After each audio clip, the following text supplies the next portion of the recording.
আসসালামু আলাইকুম। আমি সৌদি আরব থেকে বলছি।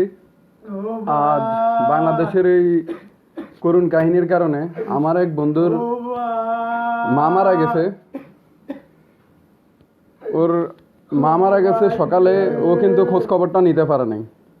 অথচ আমরা নাকি রেমিটেন্স যোদ্ধা, ওর কান্নার আহাজারিতে ভাই মনে হয় যে আল্লাহর আরশটাও কাঁপতেছে। ওরে বোঝানোর মতো মনে হয় আমাদের মনে হয় যে আর কোনো ক্যাপাসিটি নাই ভাই। খোঁজ খবর বাংলাদেশে আমরা একটু খোঁজ খবর লমু, নেটওয়ার্ক বন্ধ ভাই।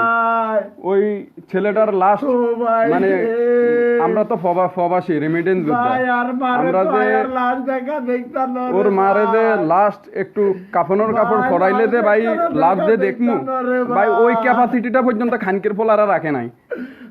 সুদানের ফোলারা তোরা দেশ লই সুইদা মরিয়া দা খানকির ফোলারা তোরা মনে করস তোরা নেট বন্ধ করে লিখিলে রে খানকির ফোলারা। তোরা কি মা ছাড়া জন্মগ্রহণ করছস? খানকির ফুতারা একটা মানুষের মানে কি কম ভাই, মানুষ আমাদের তো পরিবার আছে, আমগো টাকায় খানকির ফোলারা তোরা দেশ চালাস। সুত মারানির ফোলারা তোরা কোটা নিয়ে সুদা খা, খানকির ফোলারা তোরা নেট বন্ধ করলে কি লেগা তোরা কয়দিন পরে এই দল সেই দল ওই দল সোদাবি, আর সাধারণ জনগণ যারা তারা সোদা খাইব।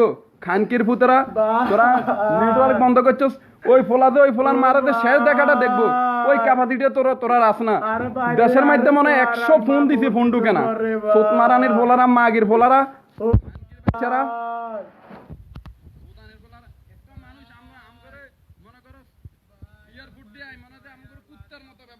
কুত্তার মতো